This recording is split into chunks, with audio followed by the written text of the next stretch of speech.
یہ ہم نے فیصلہ کیا ہے کہ ہم اسی ٹیبل پہ بیٹھیں گے جہاں پہ اسرائیل بیٹھا ہوا ہوگا، اور لیڈرشپ اس میں امریکن جنرل کی ہوگی، اور وہ جو سارا کے سارا سلسلہ ہوگا اس میں ہمارا کتنا کردار ہوگا اور کیا ہماری ویلیو ہوگی پتہ نہیں، اس میں اب دیکھیں گے کہ کیا ہوتا ہے۔ لیکن جو 7 دیگر ممالک ہیں، بلکہ میں تو کہتا ہوں کہ 9 ممالک ہیں، ابھی اور بھی بڑھیں گے، یہ آپ فکر نہ کریں، یہ تقریباً کوئی 69 کے قریب جو ممالک ہیں ان کو انہوں نے لینا ہے، اور وہ سب کے سب آ جائیں گے۔ تو اب حکومت یہ کہتی ہے کہ یہ تو ہم امن کے لیے کر رہے ہیں، ٹھیک ہے نا؟ اب میں جو مختلف جو پولیٹیکلز ہیں، جو جو اینالسٹ ہیں، ان کو میں دیکھ رہا تھا، زاہد حسین صاحب کو میں ڈان میں دیکھ رہا تھا کہ وہ کہہ رہے تھے کہ یہ تو بالکل غلط انہوں نے کیا ہے، اور یہ اخلاقی طور پر ناقابل دفاع ہے۔ اور میں بھی یہی سمجھتا ہوں کہ یہ فیصلہ جو ہے یہ ایک سوالیہ نشان چھوڑ رہا ہے۔ لیکن آج میں ابھی جو یہ جو انالیسس کرنے جا رہا ہوں، اس میں میں جذبات کی بات نہیں کروں گا کہ جی وہ اسلام کا مسئلہ اور فلسطینیوں کا مسئلہ، لیکن let's talk about some facts. اور پھر آخر میں ایک ایسا سوال چھوڑوں گا، تو وہ پھر آپ خود ہی جواب دے دیجیے گا اس کا، کہ پتہ نہیں شاید ایوانوں میں تو اس کا کوئی جواب ہے کہ نہیں ہے، لیکن شاید آپ دے سکیں مجھے۔ تو یہ جو پیس بورڈ ہے، سب سے پہلے تو یہ سمجھنا ضروری ہے کہ یہ پیس بورڈ ہے کیا، ٹھیک ہے نا جی؟ یہ پیس بورڈ جو ہے، یہ پھر میں کہہ رہا ہوں کہ پتہ نہیں یہ ٹکڑوں والا پیس ہے یا دوسرا والا امن والا پیس ہے، یہ تو وقت بتائے گا۔ لیکن بہرحال جو انہوں نے بنایا ہے، یہ اقوام متحدہ کا فورم نہیں ہے۔ سب سے بڑی بات تو یہ ہے کہ یو این کا اس میں کوئی رول نہیں ہے، اور ساتھ اس کے اوپر جو الزام لگ رہا ہے وہ یہی ہے کہ یہ یو این کو مائنس کرنے کی طرف بہت بڑا پہلا قدم ہے۔ اچھا، پھر دوسری طرف یہ او آئی سی کی بھی کوئی قرارداد نہیں ہے، جو ہم مسلمان ممالک جو گرے پڑ رہے ہیں نا، او آئی سی نے بھی ہمیں نہیں کہا۔ یہ ایک امریکہ کا، بلکہ خصوصاً ٹرمپ صاحب کا، کہ ان کی قیادت میں بنایا گیا ایک سیاسی پلیٹ فارم ہے، سیاسی پلیٹ فارم، ٹھیک ہے نا جی؟ اب اس میں کہا جا رہا ہے کہ جی غزہ میں جنگ بندی ہوگی، انسانی ہیومینیٹیرین ایڈز وغیرہ ہم کھول دیں گے، اور پھر اس کے بعد ریکنسٹرکشن ہوگی۔ لیکن سوال یہ ہے کہ امن کس کے لیے ہے؟ فلسطینیوں کے لیے ہے؟ کس کے لیے؟ شرائط کس کی ہوں گی اس کے اوپر؟ کیا کیا کام ہوں گے اس کے اوپر؟ اور طاقت کس کے ہاتھ میں ہوگی؟ ڈیسائسو پاور کس کے ہاتھ میں ہوگی؟ فیصلے کون کرے گا؟ یہی وہ مقام ہے، یہی وہ پوائنٹ ہے جہاں سے مسئلہ شروع ہوتا ہے اور ہوگا۔ اب اصل سوال یہ ہے کہ اس کے بعد جب آپ ان کے ساتھ بیٹھے ہوئے ہوں گے اس ٹیبل کے اوپر، تو کیا یہ اسرائیل کو تسلیم کرنے کے مترادف ہوگا؟ اب حکومت تو کہتے ہیں جی کہ نہیں، پاکستان نے تو اسرائیل کو تسلیم نہیں کیا، قانونی طور پر تو بات بھی ٹھیک ہے، ابھی تک تو نہیں کیا۔ لیکن سفارتکاری جو ہوتی ہے نا، جو ڈپلومسی ہے، یہ صرف قانونی نہیں ہوتی، یہ اشاروں میں بھی ہوتی ہے، یہ علامتوں میں بھی ہوتی ہے، اور یہ مختلف آپ دیکھیں گے تو جو کانفرنسز ہوتی ہیں، جو نشستیں ہوتی ہیں، جو جن میں لوگ بیٹھتے ہیں، یہ ان میں بھی ہوتی ہے۔ اور جب ایک فورم میں اسرائیلی مفادات زیر بحث ہوں گے اور یو ایس فریم ورک ہوگا، تو وہاں پہ فلسطینی آواز جو ہے وہ کہاں پہ ہوگی؟ کون اس کو اٹھائے گا؟ فلسطینی آواز تو کمزور ہو جائے گی، اور پاکستان وہاں پہ بیٹھا ہوا ہوگا۔ تو پھر دنیا تو یہ سوال کرے گی نا کہ کیا یہ ڈی فیکٹو ایکسیپٹنس یا ریکگنیشن آف اسرائیل ہے کہ نہیں ہے؟ دیکھیے، یاد رکھیے، جنوبی افریقہ نے جب اپارتھائڈ کے زمانے میں انہوں نے کئی فورمز کا بائیکاٹ کیا تھا، انہوں نے بہت سارے فورمز کا بائیکاٹ کیا تھا، بہت ساری کھیلوں کا بھی بائیکاٹ کیا تھا، کیونکہ دیکھیں غیر جانبدار جو ٹیبل ہوتا ہے نا، اس میں ظالم کے حق میں کسی بھی وقت جو ہے نا وہ فیصلہ ہو سکتا ہے، کیونکہ انہوں نے کرنا ہی اس کے حق میں ہوتا ہے۔ اب یہاں پہ دیکھیے کہ پاکستان کو اندرونی طور پہ بھی نقصان کے اندیشے ہیں۔ پاکستان کی جو پبلک اوپینین ہے وہ کیا کرے گی، ان کا کیا بنے گا، پاکستانی جو عوام ہے ان کی اکثریت، بلکہ میں تو کہتا ہوں کہ سارے کے سارے لوگ جو ہیں، شاید ہی کوئی ایک دو جو ٹاؤٹ ہوں گے وہ شاید ہوں گے فلسطین کے خلاف، لیکن سب لوگ فلسطین کے حق میں ہیں اور ان کے ساتھ کھڑے ہوئے ہیں، اور وہ اسرائیلی جارحیت کو ظلم سمجھتے ہیں اور زیادتی سمجھتے ہیں۔ تو جو اس فیصلے کے نتائج ہیں وہ یہ بھی ہو سکتا ہے کہ عوامی جو غیظ و غضب ہے اس کی صورت میں نکلیں، پھر پولیٹیکل پولرائزیشن اور اس طرح کے جو معاملات ہیں وہ ہو سکتے ہیں، ایک انریسٹ ہو سکتا ہے، مذہبی اور سول سوسائٹی جو ہے، سول سوسائٹی سے تو مجھے خیر کوئی زیادہ امید نہیں ہے، مذہبی سے بھی کوئی خاص نہیں ہے، جماعت اسلامی وغیرہ سے تو بالکل نہیں ہے، کیونکہ جو ان کے امیر صاحب نے ابھی تک کا جو رول کیا تھا وہ تو لگتا ہے کہ بالکل ڈیڈ ہو چکے ہوئے ہیں، بلکہ کمپرومائزڈ ہو چکے ہوئے ہیں۔ اور جو ان کا اٹھان تھی جو کراچی سے، اور جس کے اوپر میں بھی ایک دفعہ تو بہت ہی زیادہ میں امپریس ہو گیا تھا، لیکن وہ انہوں نے بڑی جلدی مجھے غلط ثابت کیا، تو ان سے تو کوئی امید نہیں۔ جہاں پہ طاہر اشرفی جیسے لوگ ہوں گے تو وہاں پہ آپ نے کیا مذہبی پارٹی سے کرنا ہے، پھر مولانا فضل الرحمان صاحب ماشاء اللہ، تو مجھے تو نہیں کوئی امید ان سے لگتی کہ وہ کچھ کریں گے، لیکن عام عوام جو ہے وہ شاید انریسٹ کی طرف آ جائیں۔ تو کیا یہ فیصلہ جو ہے پارلیمنٹ سے پوچھ کر ہوا ہے؟ آپ کو پتہ ہے وہ تو ہوا ہی نہیں ہے۔ تو یہ وہی غلطی ہے جو ماضی میں کی گئی تھی، یعنی بڑے فیصلے جو ہیں وہ بند کمروں میں، اور پھر ظاہر ہے اس کی قیمت جو ہے وہ عوام چکاتی ہے، اور بہت بڑی قیمت جو ہے وہ چکاتی ہے۔ اب دیکھیں مسلم دنیا میں جو پاکستان کی ساکھ ہے وہ بھی اس سے متاثر ہونے کا اندیشہ ہے۔ پاکستان ہمیشہ کہتا رہا کہ ہم فلسطین کے ساتھ جناب اصولی موقف رکھتے ہیں، ہم یہ کر دیں گے وہ کر دیں گے، لیکن آج کیا ہو رہا ہے؟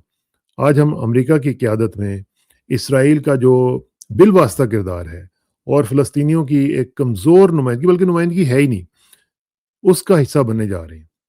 یہ سب مل کر ایک ہی تاثر بنا رہے ہیں کہ پاکستان نے اصول کی بجائے پولیٹیکل ڈپلومیسی یا پولیٹیکل ایکسپیڈینسی کا انتخاب کیا ہے، یعنی جو مفاد ہے، جو وقتی مفاد ہے اس کو چن لیا ہے، اور جو اصولی موقف تھا اس کو کمپرومائز کر دیا۔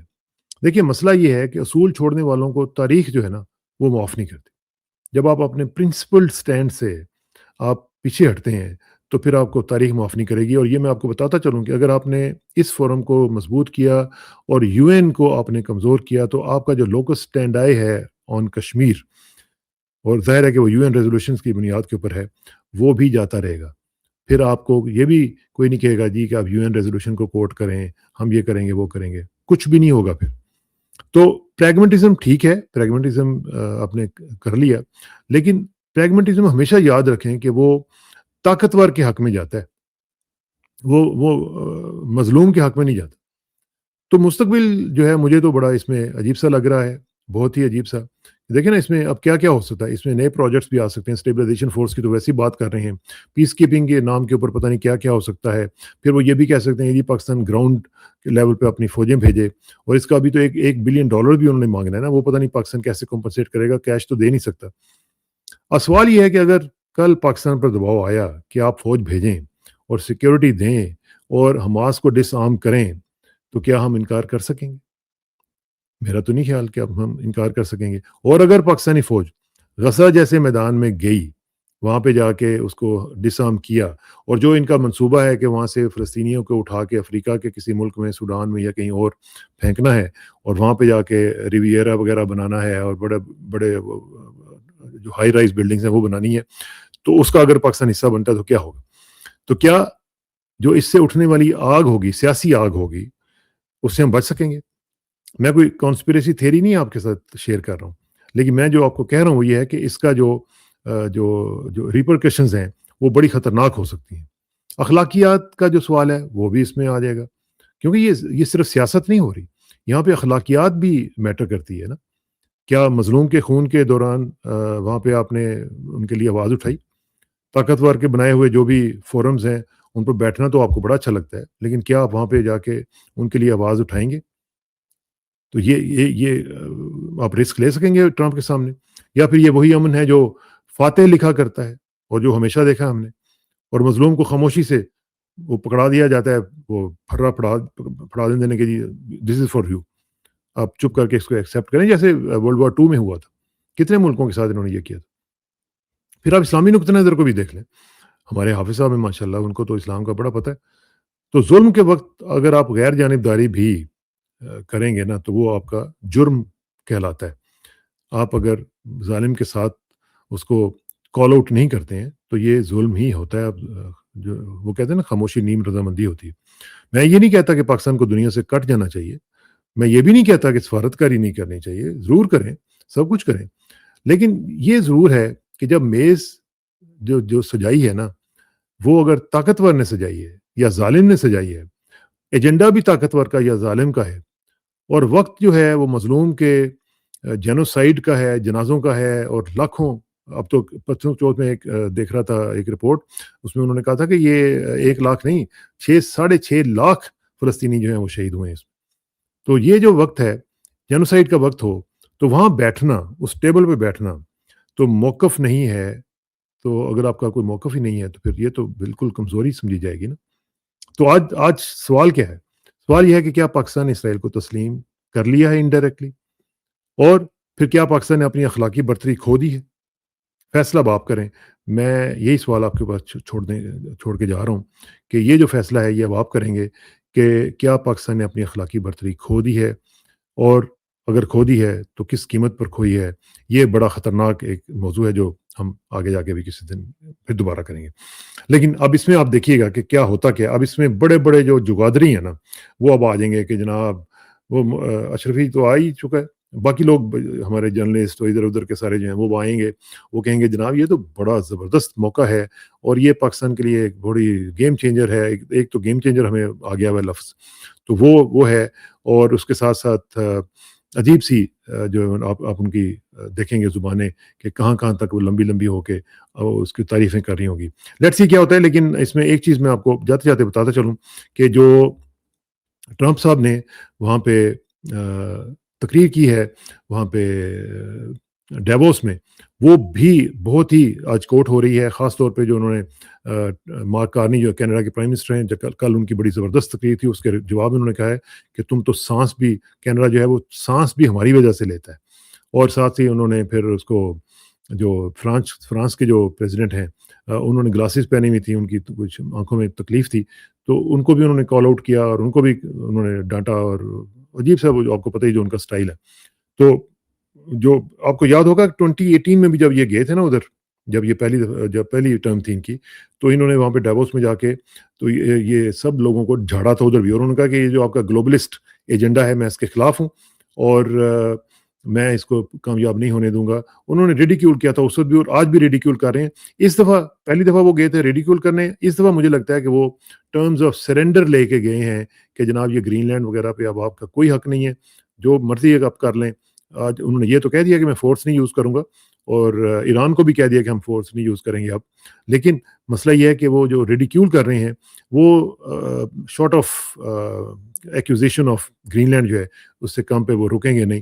بہرحال اس کے اوپر سلسلہ جو چلتا رہے گا. ایک چیز میں آپ کو بتاتا چلوں کہ جو یہ جو یو اے کے پریزیڈنٹ ہیں ایم بی زی یا جو بھی کہہ لیں ان کو، محمد بن زید، ان کے خلاف ایک زبردست کیمپین شروع ہو چکی ہوئی ہے ان کو ہٹانے کے لیے، ان کا تختہ الٹنے کے لیے یا ان کو ہٹانے کے لیے. اور وہاں پہ جو پرنس محمد ہیں ان کو وہاں پہ ریپلیس کروا کے ان کو آگے لانے کی ایک پلاننگ ہو رہی ہے. یہ جو پچھلے دنوں میں ان کے ساتھ پھڈا ہوا تھا ان کا ایم بی ایس کے ساتھ، ایم بی ایس جو ہے وہ اب مکمل طور پہ آل آؤٹ وہ جا رہے ہیں اور ان کو وہ ہٹانے کی کوشش کر رہے ہیں. اور بہت ہی سیریس قسم کی ایفرٹ ہو رہی ہے، بلکہ اس میں جو میجر پاورز ہیں ان کو بھی انوالو کر دیا گیا ہے کہ وہ بھی وہاں پہ اپنا ایک رول پلے کریں اور اس کو ختم کرنے کی کوشش کریں. اور تاکہ یہ جو انہوں نے اپنے پردے پھیلائے ہوئے تھے نا، آپ کو پتہ ہے اگر آپ نقشے پہ دیکھیں تو سعودی عرب ٹھیک ٹھاک ملک ہے، اس کا رقبہ ٹھیک ٹھاک ہے.